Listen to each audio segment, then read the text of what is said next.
जय श्री कृष्णा। मारवाड़ी गीत भजन व्रत कथा में आज आपका स्वागत करती हूँ।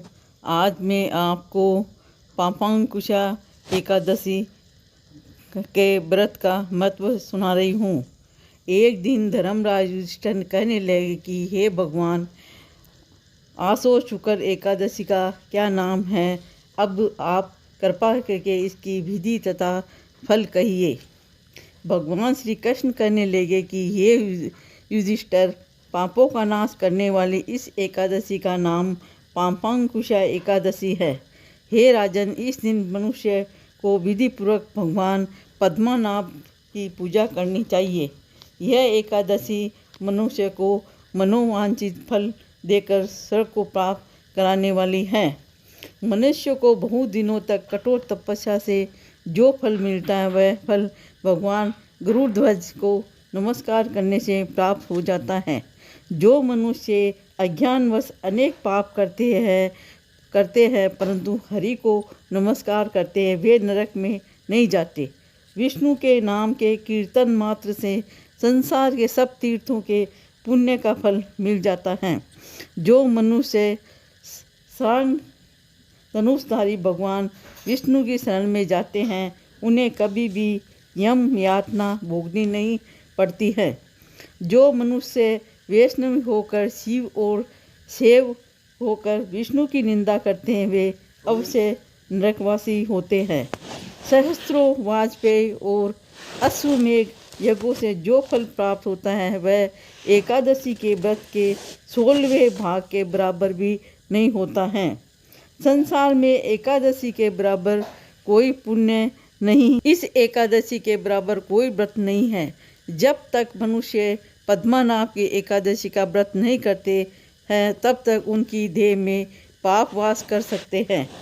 हे राजेंद्र, यह एकादशी स्वर्ग, मोक्ष, आरोग्यता, सुंदर स्त्री तथा अन्न और धन की देने वाली है।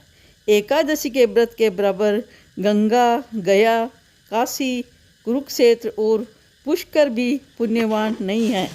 हरिवासर तथा एकादशी का व्रत करने और जागरण करने से सहज ही में मनुष्य विष्णु पद प्राप्त होता है।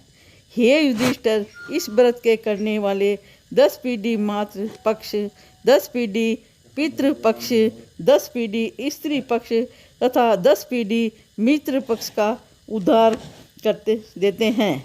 वे दिव्य देह धारण कर चतुर्भुज रूप हो पीताम्बर पहने और हाथ में माला लेकर गरुड़ पर चढ़कर विष्णु लोक को जाते हैं।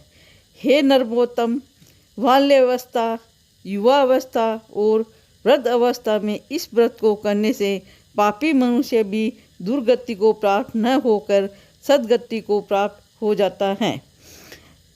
आश्वज मास की शुक्ल पक्ष की इस पापांकुशा एकादशी का व्रत जो मनुष्य करते हैं वे अंत समय में हरिलोक को प्राप्त होते हैं तथा समस्त पापों से मुक्त हो जाते हैं। सोना, तिल, भूमि, गो, अन्न, जल, छत्री तथा जूती दान करने से मनुष्य यमराज को नहीं देखता है।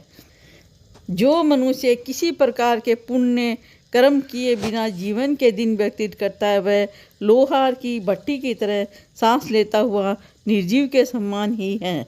निर्धन मनुष्यों को भी अपनी शक्ति के अनुसार दान करना चाहिए तथा धन वालों को सरोवर, बाग, मकान आदि बनवा कर दान करना चाहिए। ऐसे मनुष्यों को यम का द्वार देखना पड़ता तथा संसार में दीर्घायु होकर धनाढ्य कुलीन होकर रोग रहित रहते हैं। जय श्री विष्णु भगवान की जय।